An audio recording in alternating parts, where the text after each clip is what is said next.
Brought you by UTL solar 78,000కు subsidy పొందండి. సబ్సిడీతో UTL on grid solar system ను ఇన్స్టాల్ చేసుకోండి. ఇక రైతు భరోసా ఈ అంశంపై కూడా తెలంగాణ అసెంబ్లీ కుత ఉడికిపోయిందని చెప్పాలి. అధికార విపక్షాల మధ్య ప్రతి సవాళ్లు నడిచాయి. అధికార కాంగ్రెస్ విపక్ష బీఆర్ఎస్ మధ్య హై వోల్టేజ్ డైలాగ్ వార్ నడిచింది.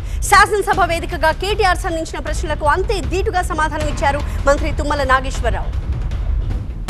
ఈ గిరిజన బిడ్డలు ఎవరైతే మేము గతంలో పోడు భూముల పట్టాలు ఇచ్చినామో, ఎవరికైతే మేము 4.5 లక్షల ఎకరాలు పట్టా ఇచ్చినామో వారికి మరి ఈ రెండవ విడత వారు రైతు బంధు ఇవ్వరా?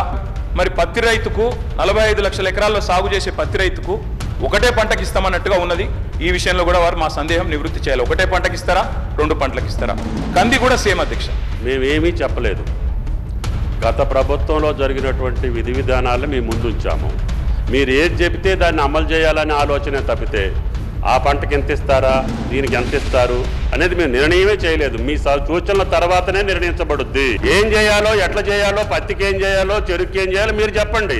దాని ప్రకారంగా ప్రభుత్వం భవిష్యత్తులో నిర్ణయిస్తుందని చెప్తున్నాం. కోసే ప్రయత్నమే లేకపోతే అటు రైతు బంధు పథకానికి కోతలు పెట్టే ఉద్దేశం లేకపోతే వారు పీఎం కిసాన్ గురించి చెప్పరు అధ్యక్ష. పీఎం కిసాన్ లెక్కలు నా దగ్గర ఉన్నాయి.